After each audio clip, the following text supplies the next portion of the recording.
Hello everybody, welcome back to our YouTube channel. Today in this video I am talking about Nano Dimension Limited stock.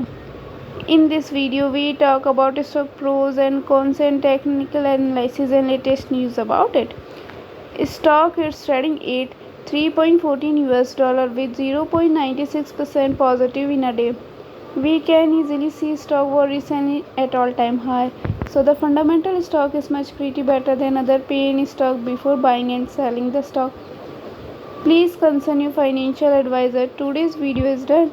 Thanks for watching. Please subscribe my YouTube channel and like the video and also comment all related queries.